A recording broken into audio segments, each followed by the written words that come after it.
Bonjour, voilà je vais faire l'enseignement comme si j'étais dehors, enfin je suis dehors, mais comme sous la souka. Vous savez, j'ai beaucoup hésité à faire cet enseignement aujourd'hui parce que je pensais n'avoir plus rien à dire. Et ce matin, alors que je priais et que je disais Seigneur, mais je ne vais pas faire d'enseignement aujourd'hui, j'ai fini, j'ai plus rien à dire sur Soukot. Il me fait comme ça, ah tu crois? Ah bon. Et je dis bah écoute. Et puis il m'a dit, bah, tu as parlé des 4 piliers pour soutenir la structure. Tu as parlé du toit, tu n'as pas parlé des côtés. Et en fait, je me suis rappelé, et puis j'ai vu dans une vidéo, parce que j'essaie de m'instruire un peu, et je regarde d'autres vidéos pour savoir si je dis pas de bêtises aussi, ou pas trop, ou voilà. Vous savez, pour pas partir dans des délires. Et puis quelqu'un disait dans une vidéo, ben, les côtés de la souka, et j'ai vu plusieurs vidéos, sont en tissu. Et ça m'avait percuté, je me dis tiens, en tissu, c'est marrant. Et c'est ce matin que j'ai fait le lien sur le tissu. Ça vous rappelle rien, vous? Et en fait, ça rappelle le tabernacle de Moïse dans le désert. C'était en tissu. Et je me suis rappelé de l'enceinte extérieure qui était en tissu blanc. Vous savez, et on rentrait dans le parvis, le lieu saint, le lieu très saint, avec tous ces lieux de purification, tout ce rituel. Et je me disais, ah mais c'est ça. On rentre par cette porte dans la souka et par ce tissu, quoi, ce voile que Jésus a déchiré dans le temple. Et vous voyez le lien?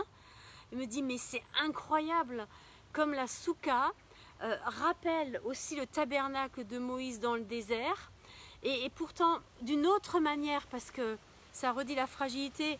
Alors ça rappelle le tabernacle de Moïse dans le désert, aussi à un temps où on n'est pas dans le désert, où on a un temple en dur.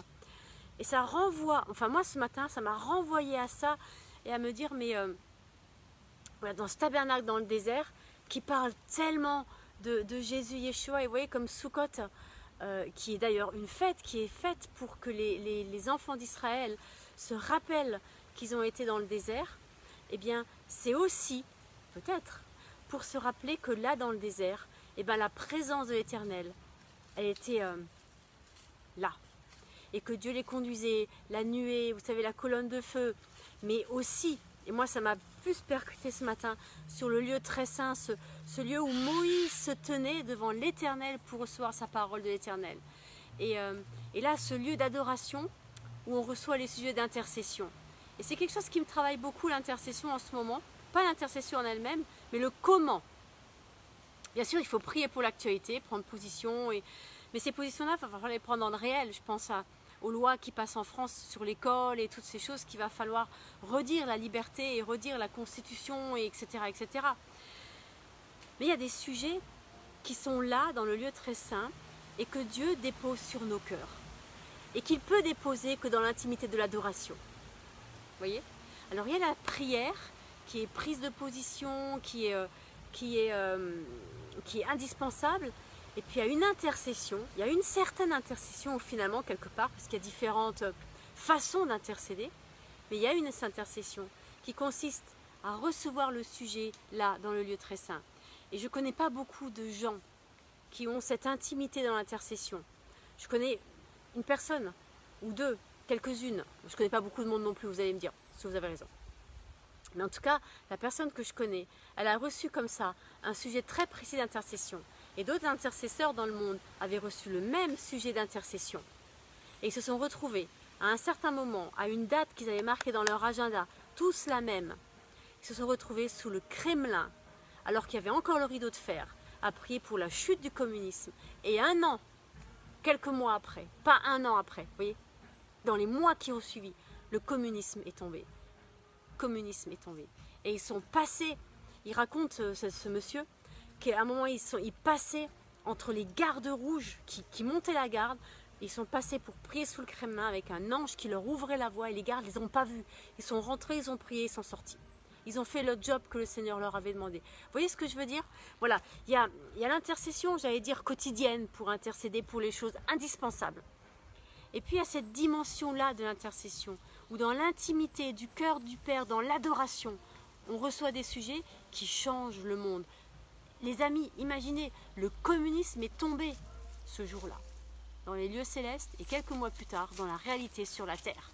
Voilà ce que ça m'a fait penser Souka aujourd'hui. La Souka aujourd'hui, ces voiles, ces murs, ces pans de murs en tissu, comme le tabernacle, comme la tente dans le désert, avec ce voile autour en blanc, et puis de dire, Seigneur, purifie-moi. Vous voyez, encore la purification. Seigneur, j'ai encore besoin que tu viennes purifier ma vie. Comment?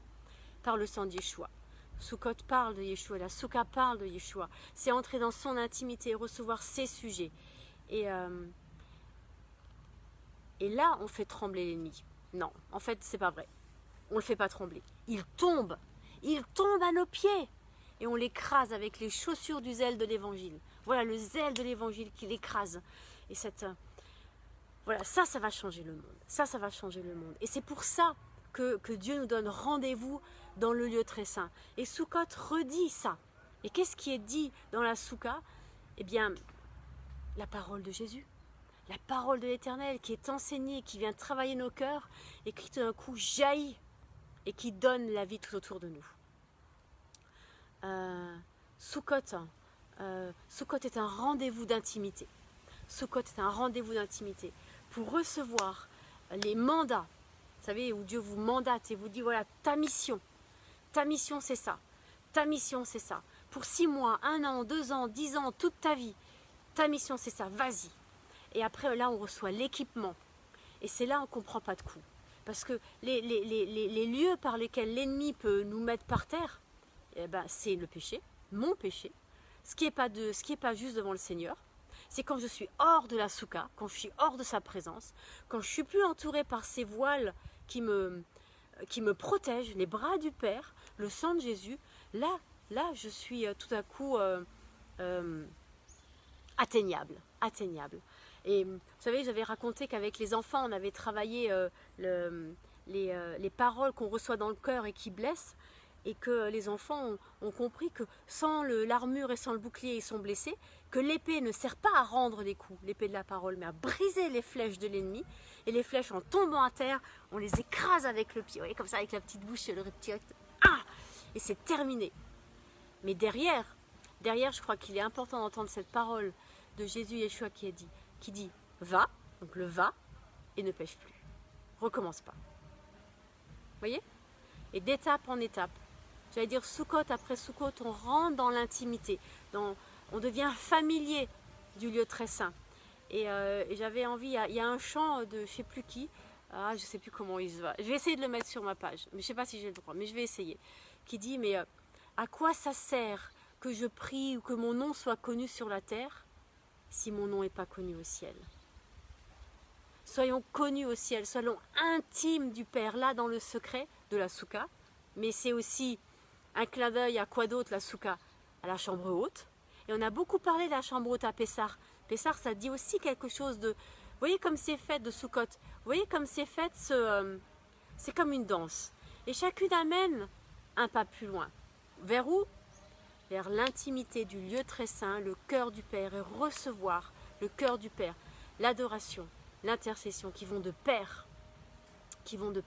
L'adoration, c'est donner ma vie, là dans le secret, avant l'aurore, quand je me lève, comme David, voilà, corps, âme et esprit, et quand mon âme elle veut pas aller debout, et quand mon corps veut pas aller debout, et mon esprit qui reçoit la présence de l'Esprit Saint, et vous voyez tout ça, mais tout ça, ça vient pas en un jour.